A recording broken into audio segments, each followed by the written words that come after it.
Yo, what's up? Welcome back to another episode of The Sauce. Another Football Sunday video here. We're ripping them off. I'm putting out 6 today. 6 NFL pick videos. In this one, is this the game of the week? I believe this is the 425 time slot game of the week. Bucs, 49ers. Let's go. Welcome to The Sauce.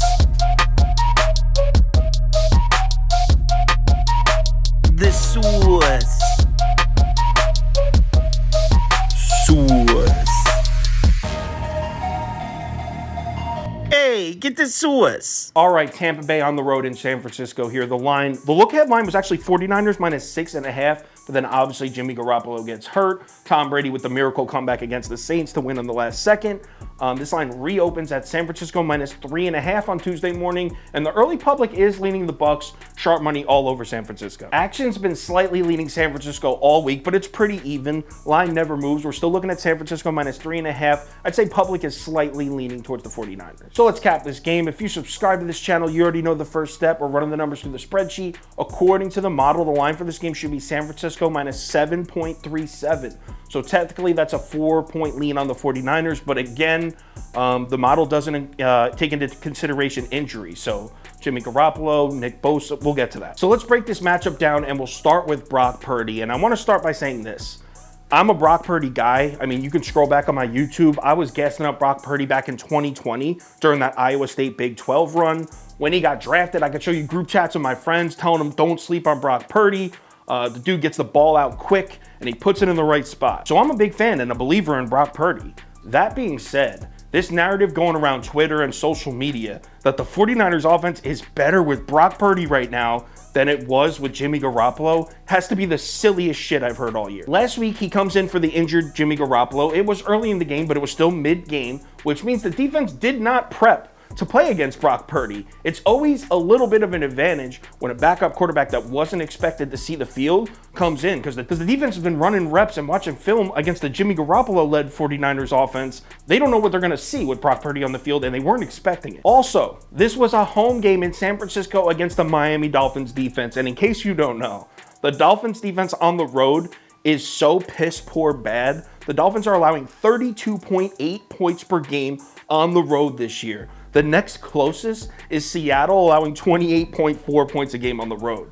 Say that again, dead last, allowing 32.8 points per game on the road, 4 points more per game than any other team in the NFL allows on the road. People are ready to crown Brock Purdy the guy in San Francisco after he comes in mid-game against by far the worst road defense in the NFL that didn't even prepare for him. I mean, he wasn't even that great. He had an 88 passer rating. Now he's got another home game, but this time he's not playing the Miami Dolphins defense. He's up against the Todd Bowles Tampa Bay Bucs defense. And remember how I just mentioned that Miami's road defense was dead last, 32nd in the NFL, allowing 32 points a game? Want to know who's first?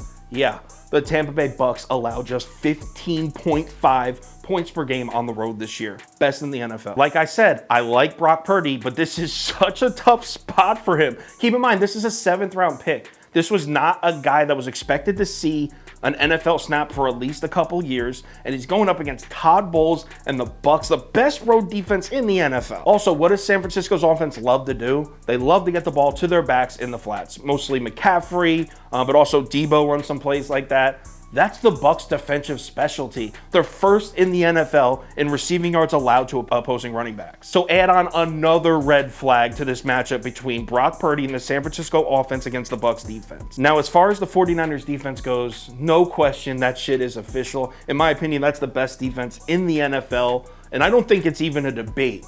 But here's the thing, this team, especially this defense, just cannot catch a break when it comes to injuries. Last week, I had San Francisco -4 as my bet of the day against the Dolphins. And the reason for that was their defense was the healthiest it's been, finally, was somewhat healthy last week.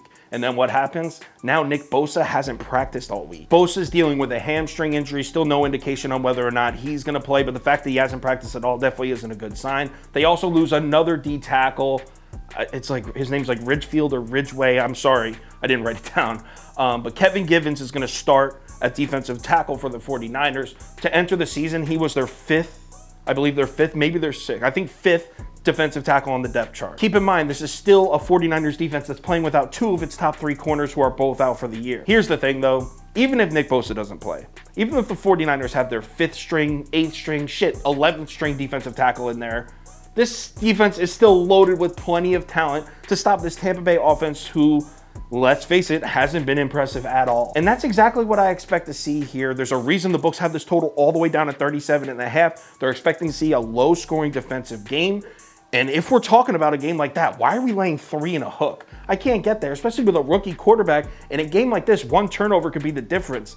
I trust Tom Brady protecting the football a little more than a 7th-round pick rookie. In my opinion, this is a field goal game. So if I'm getting 3 and a hook on either side, I'm taking it. Give me Tampa Bay plus 3.5. I'm also going to play the under at 37.5. Let's go. If anything changes with these two bets, I'll let you know on Twitter. So give me a follow there if you want. Also, if you want the final NFL tickets that I put out on Sunday morning, which would be bet of the day, top 7 bets, parlays of the day, that kind of stuff, just head over to KyleKirms.com or you can download the Sauce Network app. NFL Week 14 Sunday. We just had a great Sunday last week. Let's keep it rolling. Let's keep the momentum going. Remember to bet responsibly, and I'll talk to you on Twitter.